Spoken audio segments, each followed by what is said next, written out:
Hey, Danger Girl number 5. Let's continue with this great, fun, adventurous series that never disappoints. Last issue, issue 4, the team, the Danger Girls and the Barracuda, went to go. They're tracking down these mystical devices that are supposed to be the key to ultimate power. There's a helmet, there's a shield, there's a sword, and they go to this guy's house. He's kind of like a nerd entrepreneur collector kind of goofy guy, and he has the helmet. So a fight ensued to get a hold of it, but the hammer, basically just Nazis, they showed up. Big fight happens. The house is getting destroyed. The house is on fire. Everyone's down and out for the count. The bad guys get a giant bulldozer tractor, start pushing the house off the ledge of the building. Oh, Jesus. Pushing the house off the ledge of the cliff in a dark, rainy storm. So that's all awesome. And Natalia, the member of the Danger Girls, she pushes Abby out of the way from getting shot and takes the bullet herself, drops to the ground, bloody, presumably dead, and then that part of that house just falls off the cliff to who knows what kind of danger and doom for everybody. Great shot, great angle. I've already covered this issue. I just wanted to do a quick recap before we get back into it. Issue 5. There's always a fun recap on the inside front page in black and white showing that Natalia got shot. We got the Danger Yacht and a bunch of like ninja guys sneaking onto the boat. They're after the shield. The Danger Girl team's already got the shield. It's on the boat, but they find it. They're going to try and sneak away, but the sneaky ninja guys, they hear a sound behind them. It's Deuce, the leader of the Danger Girls, Sean Connery, basically. Chopping him on the head, kicking him in the face. He's a badass. We love it. Cracks a guy's neck, but then he gets rifle butt to the back of the head, drops him down unconscious. Ninja guys get on their boat, and they've set a bomb. So you see Deuce reaching for the bomb. I love the kind of cartoony, I don't know, cartoony's not the way to put it, but this whole thing feels very animated, like a very cinematic kind of movie. Got the big sound effects, the bomb timer's down to 9. He's reaching for it, and then the boat explodes. So everything here you've seen is a lot of cliches and kind of action movie tropes, but man, does J. Scott Campbell know how to draw it. It's just everything that he's trying to do. That's why I talk about this book being a perfect comic, because it knows exactly what it's trying to be, exactly what it is, and it's done just so well. J. Scott Campbell made the best cliffhanger book, in my opinion, from, cliffhanger comics. And then we see you got Abby and, what's her name? I can't remember her name. But, and then Eddie, he's the guy that had his house just got pushed off the cliff. And this is that down angle looking where his smashed ass house is down there. And again, presumably Natalia's dead body is. This is a hard angle to draw, I think, because it's supposed to imply we're up here high and then there's a cliff going down to the ocean below. That's difficult to do. I don't know that it's entirely successful on portraying the height, but I don't know how else you would do it. But this shot is great where they're standing on this ledge. I love how the part of the house that didn't crash and fall off, it's on fire, and then this highlight of the coloring around the figures. Really neat. So they're trapped. They don't know what the hell they're going to do. Abby's telling Eddie, like, the house is the least of your worries, man. And then the ground gives out from under them. And I love this fun animated shot of all their heads as they like, oh shit, the ground drops out from under them. So there's this shot of multiple images of their figures as they slide down the rocks. And then Eddie and Valerie is her name, drop into the water, and then Abby's the last one. And I love how J. Scott Campbell, that shot of her, the pose, and then the little kind of animated movement of her hands as she's like twirling him in circles as she falls into the water. It's so cute and whimsical and fun and believable. I love it. It works so well. She pops out of the water, and then instantly she's got a guy snuck up behind her, puts his hand around her neck, and it's the mysterious Secret Agent Zero. I love his logo. Campbell went all out on these logos. Like, his name is Secret Agent Zero, and then the O is like a secret mask, kind of like the one he wears. It's cheesy and perfect. Dangerous when wet. So he's got her in a headlock, holding her back. Great use of the splash page. Looks awesome. So, God, did I skip a page? No. So Abby yells, Valerie, no, put down my gun. And so you see Valerie, she's got Abby's gun pointing at him. Now, Valerie she's not one of the warrior babes. She doesn't know how to get into the action too much. So she's shaking as she's holding the gun on him. And she's like, no, this guy's one of the ones who just killed Natalia. It's the Hammer. And so quietly, Agent Zero just says, listen to her, girl, drop the gun, because I'm your only chance of getting out of here alive. And she's like, you're lying. And so he he starts explaining himself. He's like, look, I'm with Deuce. I'm not with Hammer. You need to just reconsider what's going on. And Abby's like, fucking let go of me. She pulls away, and she's like, you look very much like the guys who just attacked us. He's like, yeah, look, there's no time for debate, but look, I'm on your side. I'm not with them. Okay, well, we don't have much choice but to trust him, because what else can we do? We're at the lowest of the lows right here. Cut to another scene.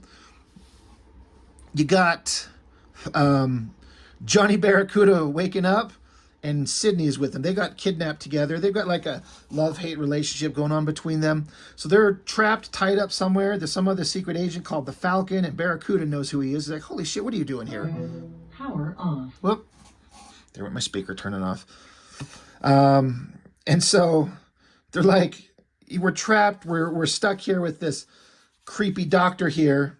And they do this awesome thing. I mentioned this before, how they write out in the dialogue the accent of these guys. Now, I've mentioned this before a lot in those the Chris Claremont Uncanny X-Men books, where they do the accents in the dialogue. There's it's especially bad when it's like Scottish accents or Cajun or French. The way they write it out, it just comes across as so stupid when they're trying to be so serious. But on the flip side, somehow this works.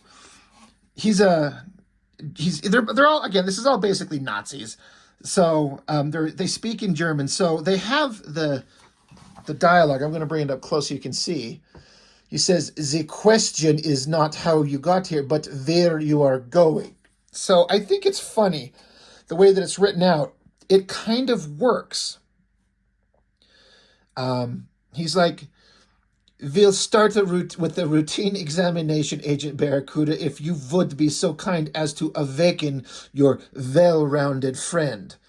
So it's kind of hypocritical to not like it in one book and like it in another, but this is supposed to be funny and silly, and it still just works perfectly well somehow. So I dig it. It works. Barracuda is telling him, like, you're not going to perform any experiments on us. Like, fuck you, buddy. You're psycho. And so we got to flip the book over. But J. Scott Campbell knows what he's doing. He can make these creepy scientist guy scars across his face like it's two different skin tones, like he's patched himself together. I don't know that they ever explain what it is. So Barracuda just called him a freaking psycho. And so the dialogue here says, make it known, Agent Barracuda, undue compliments will get you nowhere. My name is Dr. Karnov von Kriplor. You've already met my associate, Major Maxim. So Barracuda's like, you're insane. He's like, to be honest, Agent Falcon, I am quite insane. As for my plans, well, I plan on transforming the two of you into my obedient zombie Ubermensch. Then I plan on, very inappropriately, touching your Fraulein friend about the chest and backside. Shall we begin? So I remember reading that back in the day. It's kind of fucked up, but it's like, that's something a gross Nazi scumball villain would say. He's like, I'm going to turn you into my Superman, and then I'm going to like fill up your girlfriend. It's so disgusting and weird. But this double page spread, the angles, the characters, the way they're laid out, the dramatic tall shot of the guy, the details in the background, like there's this skeleton here with this giant skull. There's like a nut and bolt in it. It's just this rotting skeleton there. There's eyeballs there. There's books on the side here, like science experiment shit. So it's so well done. if you're going to take and do a double page spread and make us turn it on the side, I feel like this is one of the better ones. It works really well. It feels like a Steven Spielberg, Indiana Jones, Charlie's Angels, G.I. Joe mix-up, mash-up movie, which is exactly what this is supposed to be. And it works just perfectly. I love the artwork in this. It's just absolutely flawless. So Barracuda keeps giving the scientist guy some shit, and it pisses off the science guy, the evil Nazi scientist guy. He says, your ignorance, your mockery of my science will soon make you the subject of my own insipid humor. And he says, I give to you my newest work of art, Serum X. And then again, another use of the perfect, like, lettering and fonts to make it look like a creepy, cheesy kind of thing. I love this. The way this panel, this guy's face is tilted to the side like that. It works so well. So, creepy scientist guy injects this. It's not a very, I mean, it's just like, looks like blue liquid, but he injects to the other random secret agents that's there, and he starts growing into this big grotesque monster. He snaps his bonds, charges at the scientist guy, but he's not concerned at all. He's just like checking his watch, and then boom, the guy suddenly falls to the ground, and he's just like, yeah, the results are the same as always. They turn into rage monsters, and then they fall down, and then the agent starts bubbling up with little blue pustule bubbles all over his body. He screams, and then he explodes. Now, they do it off camera. I guess we don't need to see it, but it looks like a pretty bloodless thing. Like his body was changed by that serum, and so he just explodes blue goo. So scientist guy's like, complete biorejection at 6 seconds, complete system abortion occurring at 10. Time and again, Major. Damn. So we got Major Maxim here, this big, he's basically like Darth Vader, the big, super strong, powerful, silent bad guy.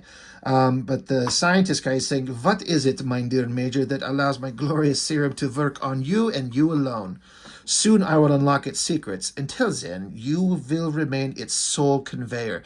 What's interesting, so they're saying that whoever this guy is in this suit, he's the only one that can contain the Serum X to give him super strength and vulnerability, probably immortality. No one else can. But when the scientist is talking to him, you see Maxim's balled up fist and then a close-up on his eyes, which leads me to believe he's not happy with his situation. So it makes me wonder who he is, what he is. Now, I know there was some other, after this miniseries was done, there were some other stories drawn by other artists. Now, I don't know if this character's background was ever explored. I don't know. But it makes me wonder. Cut back to Abby Chase. And one of the character traits of her is that she feels like she's out of place with all these awesome danger girls, these very strong, very confident and capable warriors and combatants, and they're all smart and capable and they kick ass, and she just doesn't feel like she fits in when she's actually just as smart or smarter and just as good as fighter as everyone. But in these quiet moments, she doubts herself. Again, J. Scott Campbell, he knows why we're here. He's going to draw a hot girl putting on her awesome swimsuit. I always thought this was kind of a sexy little shot with her like buckling up the thing on her hip there. But she's kind of doubting herself. And then meanwhile, Secret Agent Zero, he's having to convince the guy who owns the boat to like take them on the secret mission that they want to go, because the guy who owns the boat doesn't want to go on this dangerous thing. So Agent Zero says, I'll triple your fee. Now shut the fuck up. And so the owner of the boat, he's like, Zero, no matter what your price, this ship ain't going nowhere, ain't going close to where you want to go. He's like, I'm not doing it. But as he's saying that, we turn, see Abby Chase coming onto the scene. Great figure shot, booty shot, all looking really good. So the captain of the boat sees that. And of course, again, J. Scott Campbell, he knows why we're here. He's going to draw the hot girl. It's sexy, it's cheesecake, it's silly, but it's fun. And then suddenly the guy who owns the boat is like, you know what? Maybe I'll go ahead and take you where you want to go. So now we cut back to Valerie's. They're getting a underwater submersible submarine because there's one of the relics that they're after. As far as I know, they've got the shield. They don't know it's stolen. The helmet got taken away. But there's another one. There's a sword that they're after. So they got this mini sub. It's got all kinds of awesome modifications. And Valerie's like, I'm trusting you to take care of it. And Valerie's saying, I'm trusting you to take care of it. Kind of freaks out Abby, and she kind of runs off. And Valerie's like, well, I wasn't expecting that. That's not the reaction I was expecting. And Agent Zero's like, your technical skills are impressive, kid. I just think your friend's feeling a little overwhelmed, it says here. So we see Abby lost in thought about Valerie, not Valerie, Natalia. We see a shot from her from the previous book smiling, how Natalia gave Abby this ring as like a gesture of friendship, because those two did not get along at first, but she kind of like buried the hatchet, like gave you a ring as a sign of friendship. Then Natalia gets shot, and Sydney and Barracuda are kidnapped. So things are not going well, and they're putting all their trust in Abby. And she's feeling the stress. So she's basically going to quit. Agent Zero's like, you going somewhere? She's like, yeah, I'm getting out of here. She's like, yeah, I'm done. You guys can finish this without me. You don't need me. I can't bear to lose any more friends on account of my inexperience. Barracuda says, your friends are survivors, Chase, just like me. Our time for vengeance will come. He's trying to tell her, like, look, we're all going through some shit. You know, we need you. You've got to pull yourself together. Like, fucking just get a grip. We need you. This is big time. So let's go. And she's like, all right, let's go. So now this is where the comic turns into a James Cameron movie in a way. It turns into The Abyss. Submarines going down underwater. They're in the sub, and they're talking back and forth. Agent Zero doesn't kind of believe in the magical, mystical worries that they're having about these artifacts they're after. He's like, I don't believe in this hocus pocus shit. It's kind of stupid. You know, ancient religions and old weapons and, you know, like that whole Han Solo, Luke Skywalker kind of exchange on the Millennium Falcon. He's kind of doing the same thing here. He's like, I don't know if I believe any of that shit. And then, so Valerie on the communication screen, she's like, hey, you're right there. You're coming up right around the corner. This is where we're going. A look of shock on their face at the bottom there. Another great page turn. The coloring, the drawing, the angle. There's an ancient Nazi sub under the water. Again, this just is like a scene right out of James Cameron's movie, The Abyss, which is a great movie. I love it. You can almost hear that instrumental score and those sound effects. Anyway, I'm getting lost. I think it looks so good. I love the coloring with the lights on the submarine here, too. Really well done. So they're creeping up on it, and they're saying that several noted scholars have speculated that the last piece was lost in a sunken vessel. So they think it's in here. So they find a crack in the sub, go inside it. So now we cut back up to the surface on the boat with Valerie and Eddie. So Eddie's like, hey, that green dot, that's Abby, right? And she's like, yeah, that's them. Then what are those two red dots? Because there's green dot and then red dot, red dot. And Valerie's like, oh, shit. But communications are staticky. They can't get through. But the submarine comes, the little mini sub comes out of the big Nazi sub. They got the sword. I guess we didn't need to, there's probably not enough time and space to draw them rummaging through the submarine and finding it. I wonder if that was like a point that Campbell was just like, you know what, they just got the sword. Like, it's just there. We found it. Like, he's just advancing the story because there's limitations of space and page count. You could have expanded on this, and they're going in the sub on a little adventure to find it. But that aside, there it is. We found it. But bad guy subs are coming along. Here they are. Nazi hammer subs coming down at them. So you got the bad guys in the sub. They're actually saying what happens here is that the sword gets connected to a cable connected to the good guy's boat above. The bad guys are saying, allow them to secure the relic, then attack them. So they're like, let them get the sword. Let them pull it up to the surface, which makes sense. If we go and attack them, maybe we break the sword. Maybe it drops down a deep chasm hole. We don't find it. So they let the good guys get the sword secured to this some kind of strap thing, takes it up to the surface. Then the sub battle starts. They're bumping into each other. And again, this is where it's that movie, The Abyss, the sub battle at the end of that movie. They launch torpedoes at each other. A bunch of explosions around the bad guy sub, and it's trapped under a bunch of rubble. Abby's like, geez, there's torpedoes on the sub? He's like, yeah, I modified the sub a little bit myself. Now, I always thought this was great. This is inside the bad guy sub. There's two of them, and one of them's down, but the one that's left over, the guy in the back seat, he just says, set 271. And if you know what that's from, you know what that's from. I think that's awesome. But then the bad guys, you're seeing through their targeting reticle here and a finger over the button, and they're going to attack, fire, shoot.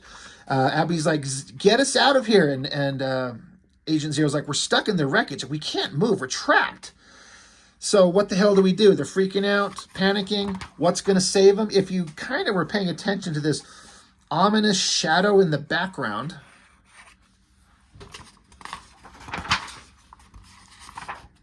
well, it's a giant fucking underwater eel. Aren't they lucky?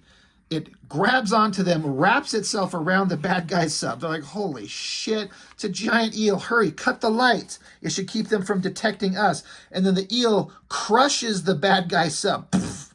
So they're done. Now that they got their own lights off, they're like, it's working. The eels are fleeing. But then they get the communications back to the surface. And so you see Valerie here freaking out and some female figure standing here. You just see her titties and her tummy and her pelvis. Like, I mean, it's just what we see. We don't see her face. That's important. And you see, bravo, Abby, bravo. I always had my doubts about you, Chase, but Deuce was right. Your talents are amazing. Too bad you will also be his undoing. Who the fuck is it? It's Natalia, the girl who was on the team who got shot and was dropped off the cliff and presumed dead. They're like, holy shit, Natalia. She's like, that's right, my poor girl, my poor foolish girl. You see, you led us straight to the third and final piece. The hammer will finally assemble what was rightfully ours and rule the world. And she laughs and cackles. Look at this great shot. The angle's tilted sideways. It's a low angle looking up at her with her foot up on the controls. She's in bad guy slut outfits. Pretty awesome. And then, so Abby, she's like, how the fuck did they find us? And then Abby looks at her hand and sees the ring that Natalia gave her. And she looks at it closer. It's got a little tracking device inside it. And Abby screams, no. Oh my God, she fell for it. They suckered us. I bought into it. God damn it, they got us. To be continued in the next double-crossing issue of Danger Girl. So I love this book so much. The story reads pretty quickly, and there's not much to it as far as a dense story, and it's a lot of kind of standard cliche stuff, but it is told so well with beautiful artwork that just is perfect on every level, and it's fun. I'm having so much fun with these books, and fun is something that's missing. Some books want to be so deadly serious, like they're trying to write the next War and Peace or something like that. J. Scott Campbell, I know I keep saying this, I've said in all my other reviews of his books, and I'm going to say it every time, he knows exactly the kind of book that he wants to make, and he crafted it perfectly. I feel like Joe Mad's Battle Chasers, which I did videos on recently, I would say it's basically the same, except that that dumbass couldn't put it out on a regular basis, and he never bothered to finish the story and left us all on a cliffhanger for 23 years. J. Scott Campbell, to his credit, at least finished his one big story. I think it goes to 7 issues. So we got issue 6, and then issue 7 is like a double-sized issue where it wraps up everything. It's all really well done. So as much as I wish J. Scott Campbell would still draw comics, like actually do this, we need comics like this. But all he does is covers anymore. And if you're lucky, he'll do 2 pages of a thing on rare occasion. But like, we all want to see Joe Mad come back and draw Battle Chasers. I want J. Scott Campbell to come back and draw Danger Girl again. Please show all these kids these days how to make a good, fun action-adventure comic that's sexy and cheesy and just a good time. So, in case you couldn't tell, I'm a big fan. Love these books, love the artwork, love the coloring. Everything about it just works. It just works perfectly. So that's it. That's all I've got for now. Thank you so much, as always, for watching. Tell me what you think about Danger Girl. Did you like it? Did you dislike it? Am I just crazy and I got my head up my ass because I think it's so fun? I don't think so. I love it. So that's all I've got for now. Thanks for watching. Bye.